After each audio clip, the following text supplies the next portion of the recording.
하나님의 은혜와 평강을 빕니다. 사랑하는 성도님 여러분, 반갑습니다. 오늘도 하루 일하시느라 참 수고 많이 하셨습니다. 직장 생활은 하지 않지만 또 가정에서 가정 지키는 분들도 수고 많이 하셨습니다. 이 밤에 여러분들과 함께 우리 하나님을 예배하게 되어서 참 기쁩니다. 이 시간 찬송 부르면서 온라인 가정 예배 시작하도록 하겠습니다.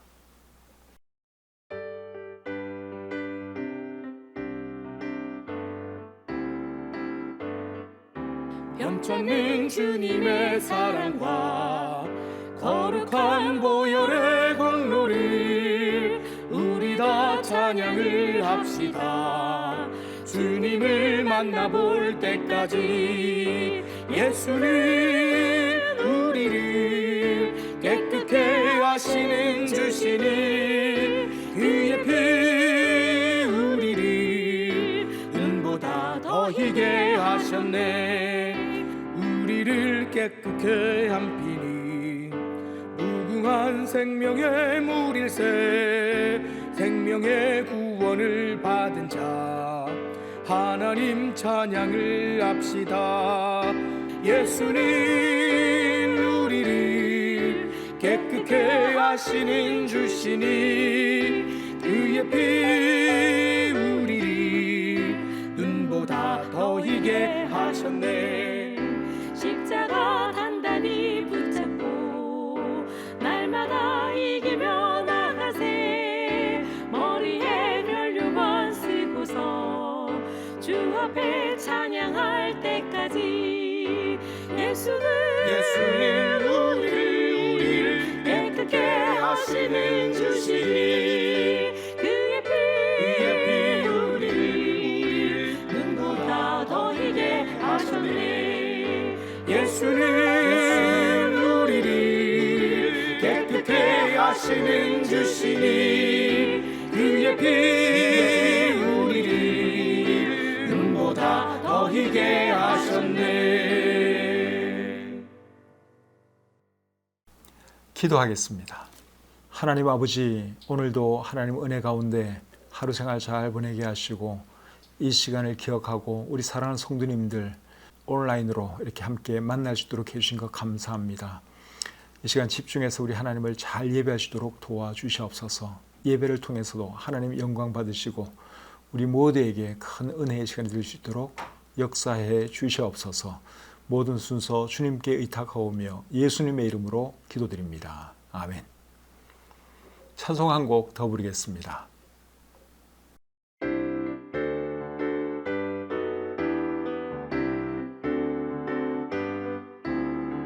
호산나 호산나 호산나 높은 곳에서 호산나 호산나 호산나 높은 곳에서 주의 이름 높여 다 찬양하라. 귀하신 주 나의 하나님 주님께 영광 돌리세.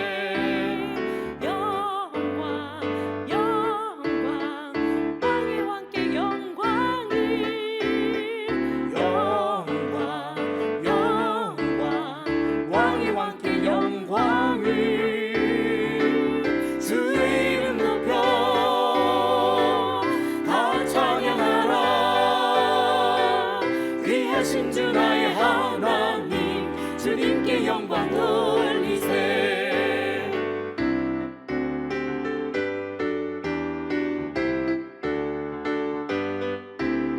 호산나 호산나 호산나 높은 곳에서 호산나 호산나 호산나 높은 곳에서 주의 이름 높여 찬양하라.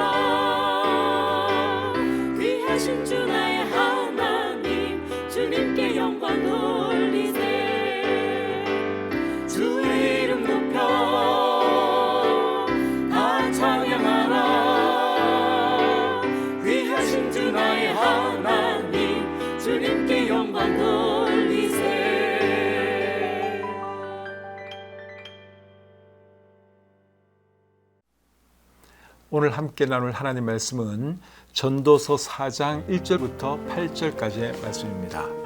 이 말씀을 제가 읽어드릴 때 여러분들 눈으로 잘 따라 읽으시기를 바랍니다.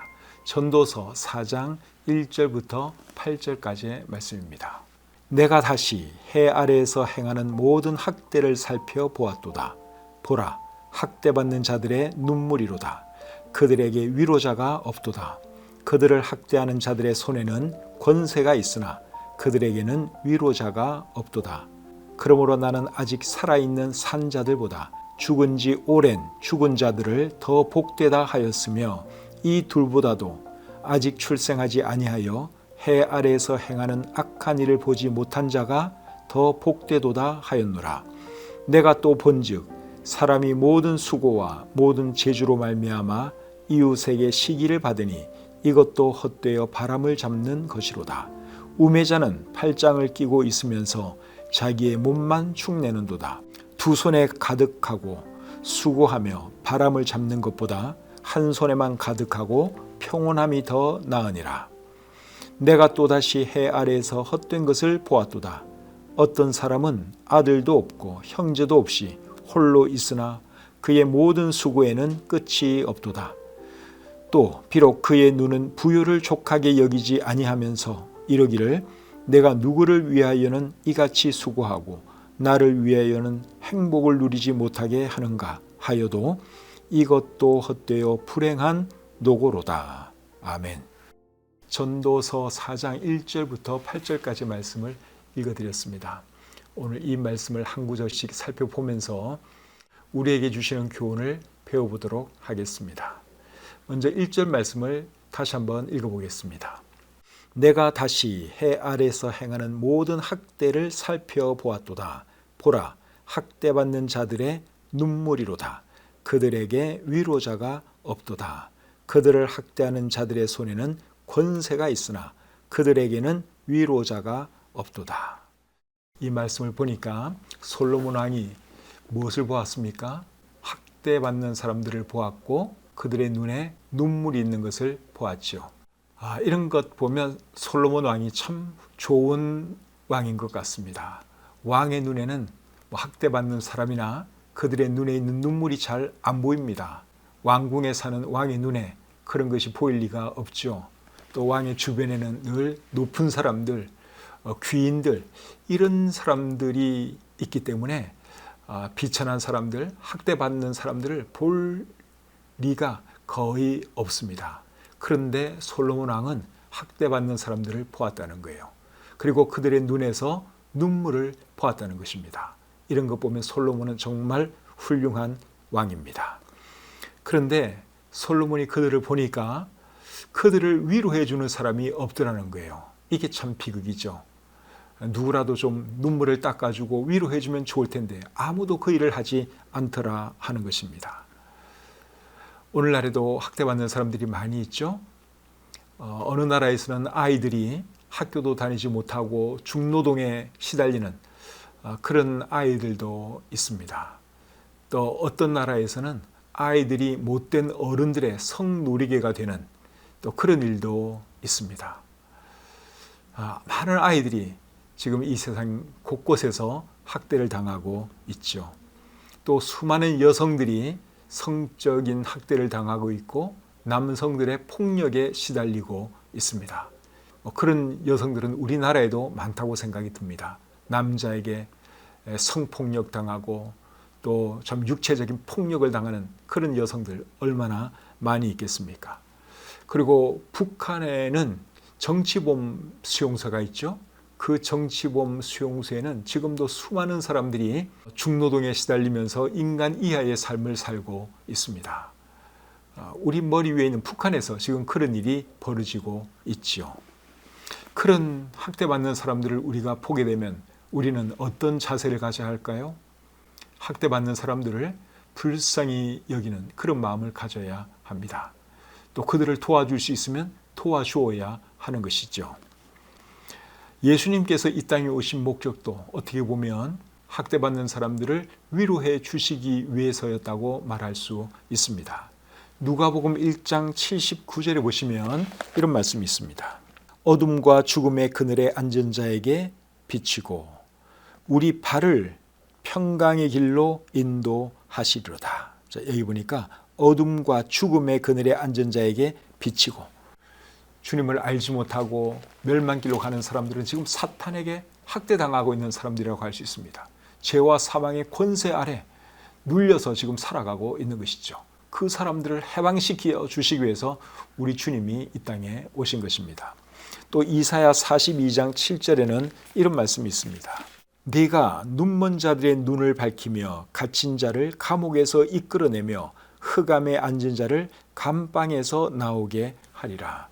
이 말씀은 오실 메시아에 대한 말씀입니다. 메시아가 오셔서 어떤 일을 한다 그랬습니까? 눈먼 자들의 눈을 밝히며 갇힌 자를 감옥에서 이끌어내며 흑암에 앉은 자를 감방에서 나오게 할 것이다. 그런 말씀을 하고 있습니다. 예수님이 이 땅에 왜 오셨느냐? 학대받는 자들을 구원해 주시기 위해서 오신 거예요. 죄와 사망의 권세 아래 눌려서 고통당하고 신음하는 그 사람들을 구원해 주시기 위해서 예수님이 이 땅에 오신 것입니다.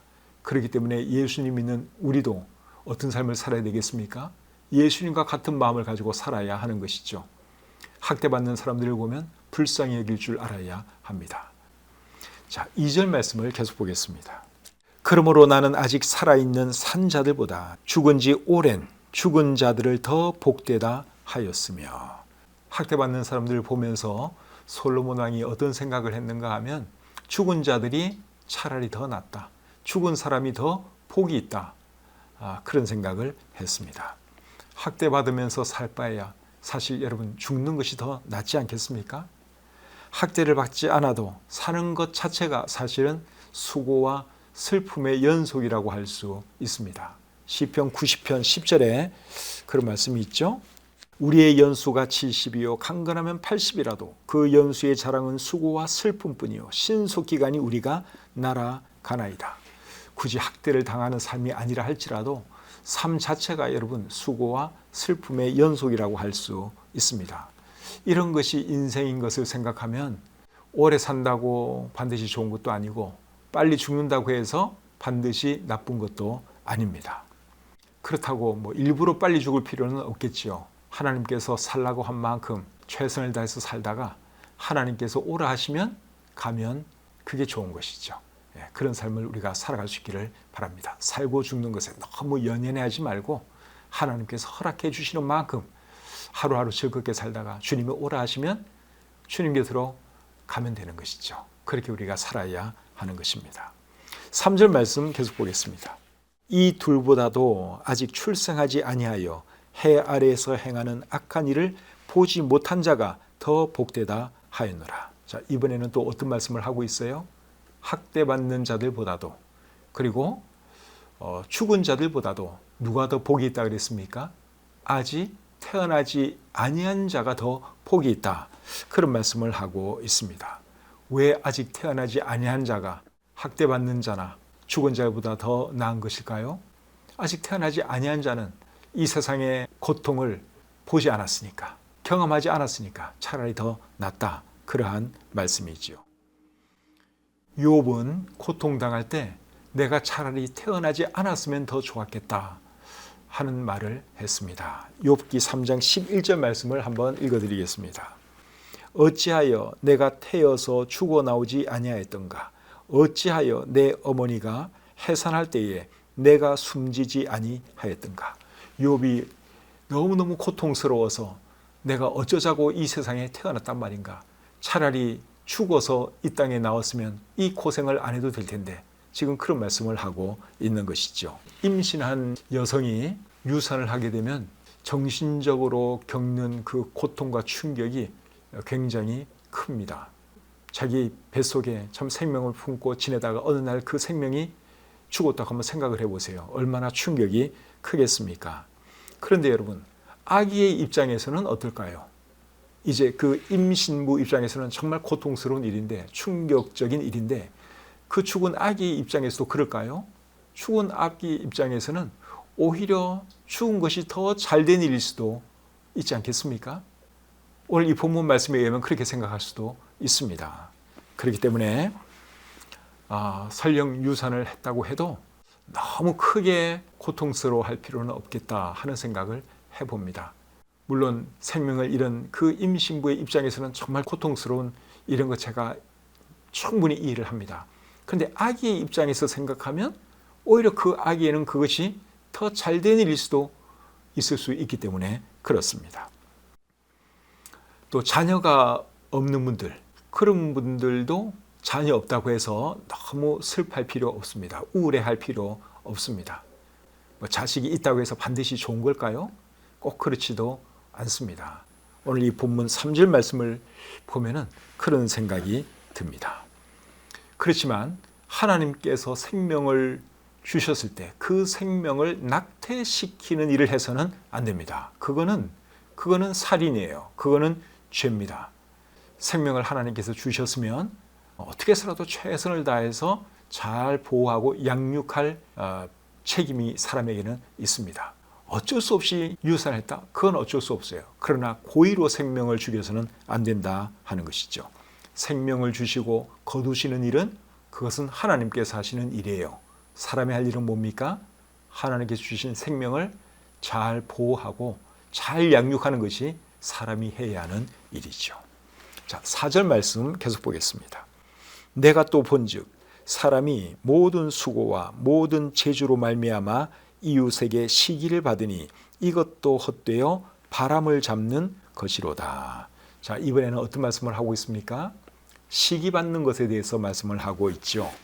사람이 수고를 많이 해서 성공을 하거나 또 재주가 많아서 성공을 하게 되면 사람들로부터 시기를 받습니다. 이런 것을 생각하면 수고를 많이 해서 성공하거나 재주가 많아서 성공하는 것이 반드시 좋은 일이라고 할 수도 없습니다. 예를 들어서요, 우리나라 대통령을 한번 생각해 보실까요? 많은 노력을 해서 여러분 대통령이 되면은 모든 것이 다 좋을까요? 그렇지 않습니다. 대통령에게 한번 물어보십시오. 대통령이 돼서 정말 행복하십니까? 그렇게 물으면요, 나 정말 대통령 되기 너무너무 잘했다. 그렇게 대답할 대통령 별로 많지 않습니다. 대통령은 대통령 된 그날 정말 좋고요. 그 다음 두 번째로 좋은 날은 퇴임하는 날 좋을 거예요. 대통령 된 날부터 퇴임하는 그날까지는 엄청난 스트레스를 받아야 하는 것이 대통령이라고 하는 직업이죠.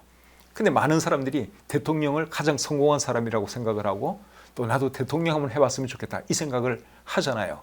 근데 대통령 딱 되는 그 순간부터 그 사람은 수많은 사람들의 시기의 대상이 되어야 하고 질투의 대상이 되어야 하고 비난과 공격의 대상이 되어야 한다는 사실입니다. 그러니까 대통령이 되는 것이 반드시 가장 좋은 일이라고 할 수는 없다 하는 것이죠. 그래서 수고를 많이 해서 성공하거나 또 재주가 많아서 성공하는 것이 반드시 좋은 일이라고 할 수 없다 하는 것이 4절 말씀의 의미입니다. 그런데 여러분, 표준 세번역 성경과 우리말 성경으로 4절을 읽으면 4절의 의미를 다르게 번역하고 있습니다. 우리말 성경으로 4절을 제가 한번 읽어드리겠습니다. 또 나는 모든 노력과 모든 성취가 결국 이웃을 시기하는 마음에서 비롯된 것임을 깨달았다. 이것 또한 허무하고 뜬 구름 잡는 일이다. 자, 이 말씀을 잘 보시면 개역 개정판하고는 그 번역이 좀 다르지요. NIV 성경, NASB 성경도 우리말 성경 또는 표준 세번역 성경과 같은 뜻으로 번역을 하고 있습니다. 킹 제임스 성경만 사실은 우리 개역 개정판 성경하고 같은 뜻으로 번역을 하고 있어요. 그러니까 이 4절을 놓고 번역본들마다 크게 해석이 둘로 나뉘어진다 하는 것입니다. 이 두 번역 중에서 어느 것이 옳은 번역인지는 저도 모르겠어요. 근데 어떤 번역자들은 이제 개역 개정판처럼 번역을 하고 또 어떤 번역자들은 이제 우리말 성경처럼 번역을 하는 것이죠. 둘 중에 하나가 맞는 것 같은데 내용은 사실 두 말 다 또 맞습니다. 그렇다면 여러분, 우리가 이 두 번역을 종합해서 정리를 하면 어떻게 정리를 할 수 있겠습니까? 이웃보다 잘 됐다고 해서 반드시 좋은 것도 아니기 때문에 이웃보다 잘 되려고 아등바등할 필요 없다. 4절 말씀을 통해서 우리가 끌어낼 수 있는 교훈은 그것이라고 생각을 합니다. 그러면 어떻게 살아야 하는 것입니까? 뭐 성공하지 말라는 말입니까? 노력하지 말라는 말입니까? 물론 그런 뜻은 아닙니다. 핵심은 이거예요. 이웃과 비교하면 안 된다는 거예요. 내가 이웃보다 더 잘 돼야지. 그런 마음으로 성공하려고 해서는 안 된다. 그것입니다. 그렇기 때문에 그저 그냥 이웃과 비교하지 않고 내 삶에 내가 최선을 다해서 살아가는 게 중요합니다. 그것이 사절을 통해서 우리가 배울 수 있는 교훈입니다. 5절 말씀 보겠습니다. 우매자는 팔짱을 끼고 있으면서 자기의 몸만 축내는도다. 팔짱을 끼고 있으면 몸이 참 편하죠. 팔짱 낀 자세는 편안한 자세입니다. 근데 편안한 자세를 좋아하면 어떻게 되느냐? 몸이 축난다고 했습니다. 5절 말씀이 그 말이죠. 우매자는 팔짱을 끼고 있으면서 자기의 몸만 축내는도다. 그러니까 사람이 몸을 너무 편하게만 하면 안 되고요. 몸을 조금 힘들게도 할 필요가 있습니다. 그래야지 건강하게 오래 살 수 있기 때문에 그렇습니다. 너무 편안한 거 좋아하시면 안 돼요. 눕는 거 좋아하고 또 움직이는 거 싫어하고 그러면은 몸이 축나요. 건강 잃을 수 있습니다. 그러니까 몸을 조금 힘들게, 몸을 좀 고되게 하는 것이 좋다 하는 것이죠. 그것이 건강해질 수 있는 비결입니다. 6절 말씀 보겠습니다. 두 손에 가득하고 수고하며 바람을 잡는 것보다 한 손에만 가득하고 평온함이 더 나으니라. 무슨 말씀을 하고 있습니까? 많이 가지려고 욕심부리면서 수고하는 것보다 적게 가져도 평온하게 사는 것이 좋다. 그 말씀을 하고 있죠. 6절 말씀을 표준 세번역은 이렇게 번역하고 있습니다. 적게 가지고 편안한 것이 많이 가지려고 수고하며 바람을 잡는 것보다 낫다. 맞는 말씀이죠? 그래서 사람이 많이 가지려고 욕심부리면서 수고해도 결국은 어떻게 되느냐? 죽을 때는 다 놓고 갑니다. 그렇기 때문에 많이 가지려고 욕심부리면서 살지 말고 조금 적게 가지더라도 평온하게 사는 것이 좋습니다. 시편 39편 6절에서 다윗이 이런 말을 했습니다. 진실로 각 사람은 그림자같이 다니고 헛된 일로 소란하며 재물을 쌓으나 누가 거둘는지 알지 못하나이다. 맞는 말이죠. 사람들이 재물을 모으려고 정말 그림자같이 부지런히 움직이지만 그 재물을 누가 갖게 될지 또 누가 누리게 될지는 사실 아무도 모릅니다. 그 재물을 모은 사람이 반드시 쓰는 거 아니잖아요. 기껏 모아놨는데 쓰기는 다른 사람이 쓸 수도 있습니다. 모아놓은 거 한번 써보지도 못하고 죽을 수도 있습니다. 그렇기 때문에 우리는 어떻게 살아야 하는 겁니까? 너무 많이 가지려고 욕심부리면서 수고하지 말고 조금 적게 가지더라도 평안하게 사는 것이 좋다. 그것이 6절이 우리에게 가르쳐주는 교훈이에요. 오늘 읽은 이 본문 중에서 여러분들이 꼭 기억했으면 좋겠다 하는 말씀이 6절 말씀이에요. 6절 말씀을 표준 세번역으로 제가 다시 한번 읽어드리겠습니다. 적게 가지고 편안한 것이 많이 가지려고 수고하며 바람을 잡는 것보다 낫다. 막 욕심부리면서 많이 가지려고 수고하는 것보다는 차라리 조금 적게 가지더라도 평안하게 사는 것이 좋다 하는 거예요. 꼭 기억하시고 그런 마음으로 살 수 있기를 바랍니다. 7절과 8절 말씀 보겠습니다. 내가 또다시 해 아래에서 헛된 것을 보았도다. 어떤 사람은 아들도 없고 형제도 없이 홀로 있으나 그의 모든 수고에는 끝이 없도다. 또 비록 그의 눈은 부유를 족하게 여기지 아니하면서 이르기를 내가 누구를 위하여는 이같이 수고하고 나를 위하여는 행복을 누리지 못하게 하는가 하여도 이것도 헛되어 불행한 노고로다. 자, 이번에는 솔로몬 왕이 어떤 사람을 봤는가 하면 가족도 없고 자식도 없는데 고생하면서 사는 사람을 보았습니다. 그 사람에 대해서 이제 8절에서 어떤 말을 하고 있는가 하면 8절 말씀을 제가 표준 세번역으로 한번 읽어드려 보겠습니다. 한 남자가 있다. 자식도 형제도 없이 혼자 산다. 그러나 그는 쉬지도 않고 일만 하며 산다. 그렇게 해서 모은 재산도 그의 눈에는 차지 않는다. 그러면서도 그는 가끔 어찌하여 나는 즐기지도 못하고 사는가? 도대체 내가 누구 때문에 이 수고를 하는가 하고 말하니 그의 수고도 헛되고 부질없는 일이다. 여러분, 이 말씀이 우리에게 주는 교훈이 뭘까요? 열심히 일하는 것도 좋지만 한 번씩은 내가 누구를 위해 일하는지, 무엇을 위해 일하는지 자신에게 물어봐야 합니다. 그리고 계속 일만 할 것이 아니라 자신을 위해서도 돈을 쓸 줄 알아야 합니다. 8절 말씀이 우리에게 주는 교훈이 그겁니다. 돈을 쓸 줄도 모르고 계속 모으기만 하는 사람은 정말 어리석은 사람이에요. 돈을 모았으면 자신을 위해서도 쓸 줄 알아야 합니다. 그리고 이웃을 위해서도 쓸 줄 알아야 하고, 그리고 하나님을 위해서도 쓸 줄 알아야 하는 것이죠. 그렇게 살아가시는 저와 여러분들이 되었으면 좋겠습니다. 찬송 부르겠습니다.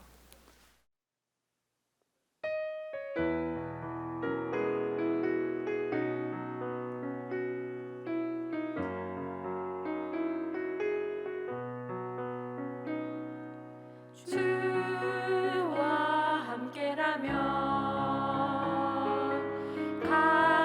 가난해도 좋아.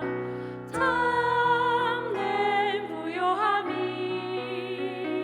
내 맘에 가득하니까 때로는 날 유혹하려고 세상 바람 휘몰아쳐와도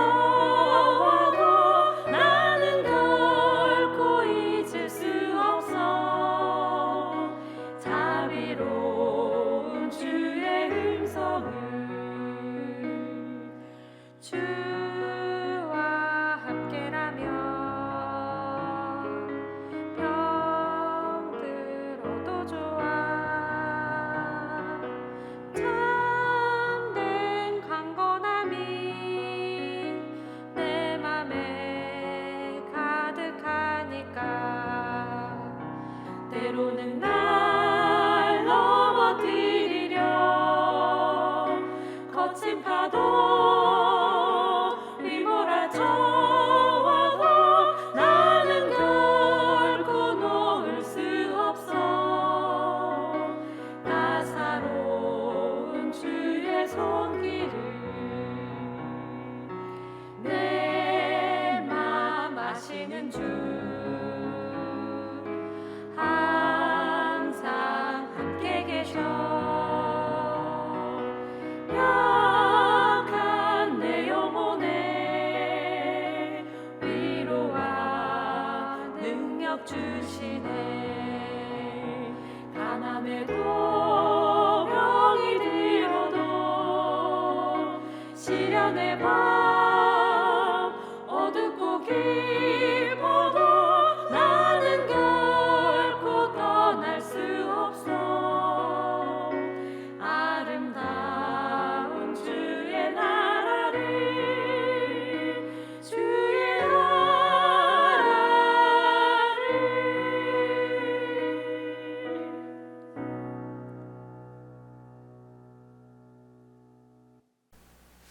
기도하겠습니다. 하나님, 오늘 이 밤에도 저희들을 전도서 말씀 앞으로 불러주시고 이 말씀을 통해서 하나님의 음성을 들을 수 있도록 해주시니 참 감사합니다.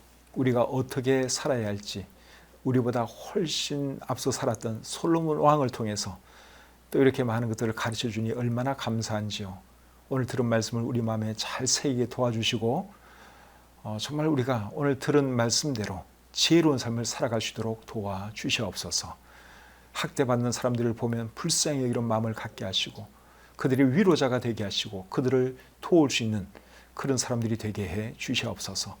욕심내면서 일만 많이 하는 그런 사람 될 것이 아니라 참 조금 적게 가지더라도 평온한 삶을 살 줄 아는 그러한 사람들 되게 해 주시옵소서. 주신 교훈의 말씀을 감사드리며 예수님의 이름으로 기도드립니다. 아멘. 오늘 말씀의 내용이 여러분들 마음속에 잘 심겨졌는지 모르겠어요. 잘 이해가 됐는지 이 말씀을 한번 다시 천천히 묵상하면서 한번 읽어보셨으면 좋겠습니다.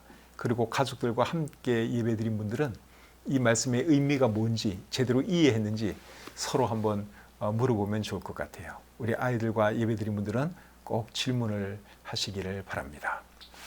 이제 또 주무실 시간이 되었네요.